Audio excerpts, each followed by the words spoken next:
Hello, I'm Nick Park from Evangelical Alliance Ireland, and this is our weekly message. It's Friday, but Sunday's coming. There's no doubt that we're living in an age when society is changing very rapidly around us, and we at Evangelical Alliance believe it's absolutely essential that we as the church are able to speak with a strong voice, a coherent voice, and a Christ-like voice into society at this time. But the greatest challenges that we face to the gospel are not in what's happening in society round about us. The greatest challenges lie within ourselves as the church. Yes, there's serious stuff going on round about us, as there always has been for the history of the church. We are in the world, but we are not of the world. And our greatest problem is not changes in the world around us. Our greatest problem is not that the world is evil. We know the world is sinful.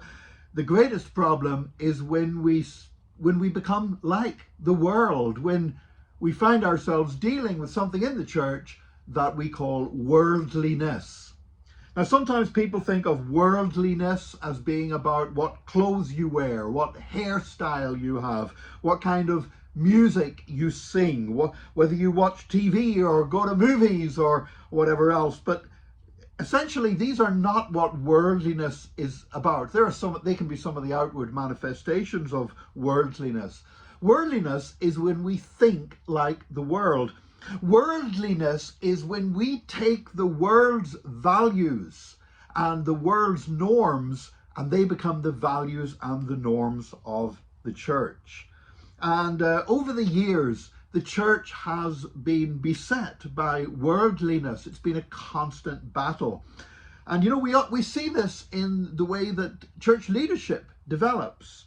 In the Roman Empire, the church became wedded to the Roman Empire, and you began to see leadership styles and structures emerging in the church that basically mimicked and parodied the leadership styles of Roman imperialism. And following on from Roman imperialism, royal families that controlled societies. And so you had princes of the church. You had church leaders dressing up in wonderful outfits and garb and regalia and special titles, and with ceremonies that mimicked the ceremonies that already existed in the Roman Empire and then in the great royal houses of Europe. Instead of the church producing a better culture that would make society thirsty for what the church had to offer, the church mimicked the surrounding culture, and that was devastating to the effective witness of the church. Now, of course, whenever Christians went across the Atlantic and North America began to be colonized, and Christian churches began to arise that in North America that were different from churches in the old world of Europe, then again we saw a different style of leadership, but again it tended to mimic and model what was happening in society round about. So of course no royal families in North America, but the dollar was king. And so you began seeing a model for church leadership where pastors were expected to be like the CEO of a successful company. They were supposed to be good managers. They were supposed to keep the consumers happy so more customers would keep coming. And the more people came to the church and the happier the people were with the church and bums on seats and money in the collection plates, then the pastor was perceived as being a successful Christian minister. But nobody stopped to ask, is this really what leadership in the church is supposed to look like? I've noticed in different parts of the world, I've traveled extensively in Africa, and I have noticed that there are a lot of churches, not all of them, thank God, but there are a lot of churches in Africa that follow the political style of leadership in the nations, of having a strong man leadership. And we see pastors of churches sweeping through towards the capital city in motorcades with bodyguards. And to be honest, I was in one country, I said, is this the president of the nation? They said, no, that's the pastor of the big church in the next city. And so you had church leaders copying the same leadership style as surrounding society. And of course, and also Eastern Europe. I've ministered in many countries in Eastern Europe and found that very often Christians and churches that had grown up under communism developed systems of leadership where there was a lot of politics in the background, same way as it happened with communist leadership in many countries. And what we see in different cultures is a tendency within the church, instead of us evangelizing the world, that the world evangelizes us. Worldliness. And we copy the world's standards and we try to imitate in the church the way successful people behave in the world. And today we find ourselves in an age where there is a cult of celebrity. Celebrity culture has taken over great sections of our society. Sometimes you can be famous without actually having done anything to make you famous. You're just famous for being famous. You're a celebrity. And you know, the whole thing about celebrity is you have this group of people and the rules that apply to normal people don't apply to them. So a celebrity can come out with a view on immigration, on which coffee is the best coffee to drink, upon morality, whatever, and people listen to what the celebrity says, even if they have no clue about the subject they're talking about. But they're a celebrity. And the fact they might be famous for appearing just on a TV show, but somehow that makes their opinion worth listening to. Why? Because the rules that apply to the rest of us, that we should gain expertise in a subject before people listen to what we say, doesn't apply to celebrities. The rules that apply to normal people don't apply to them. They have their special sections when they go to airports. They don't travel like anybody else. They get treated differently in so many respects. And very often they just so buy into their image of themselves that they think they can get away with anything, and then act really surprised when they're called to accountability by courts or whatever else. You can be elected president of a country now where you have no coherent plan or strategy whatsoever, but you're a celebrity.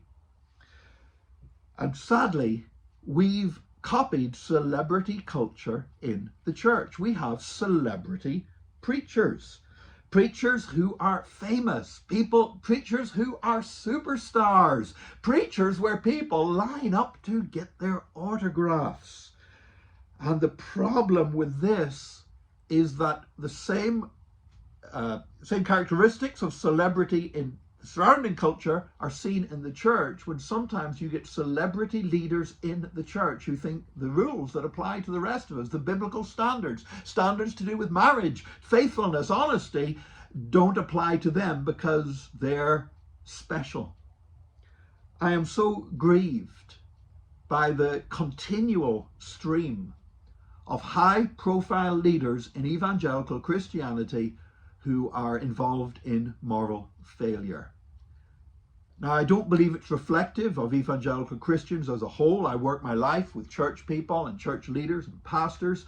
And you know what I see is that most pastors, most Christian leaders, most church members are committed, are faithful, they desire to serve God and to serve one another in the church. But there is within the celebrity level of leadership an alarming rate of moral failure, financial misappropriation and dishonesty. And it's worldliness. We've allowed celebrity culture to invade the church.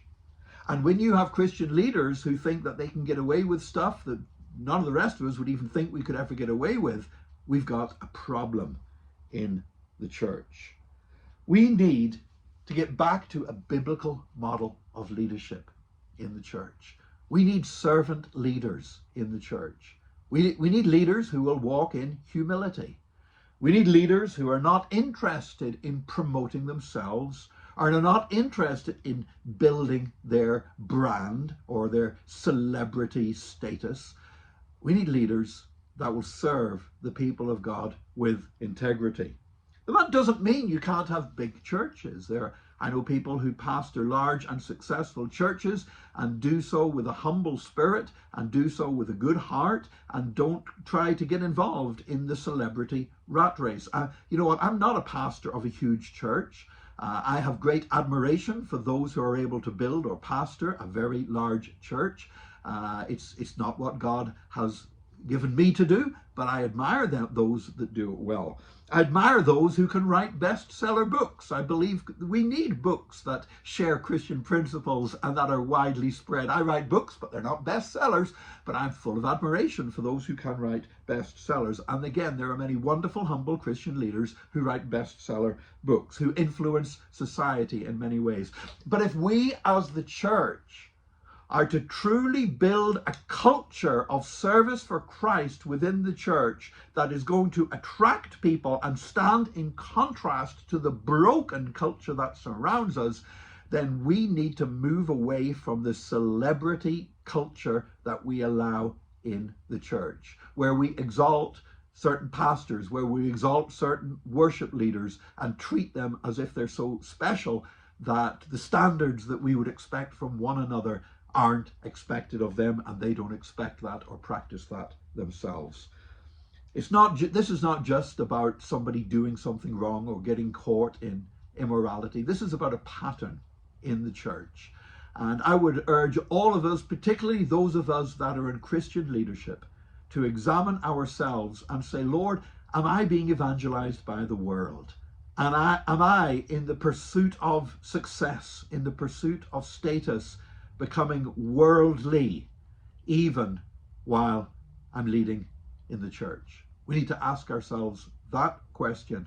I pray to God that we will experience a true Jesus culture within the church, a leadership culture within the church that will look like Jesus, that will be radically different to the world that is around us. And I believe that is a far greater challenge for the church in our day than the crazy stuff that happens in society around about us, because society has always done crazy stuff. We want to influence society for the better. We should speak out when things are wrong, but these are not the real things that threaten the gospel today. We need to look within at how we behave, and particularly how those of us in leadership in the church behave.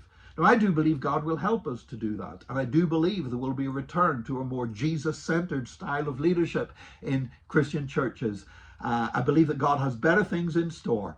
It might be Friday, but Sunday's coming.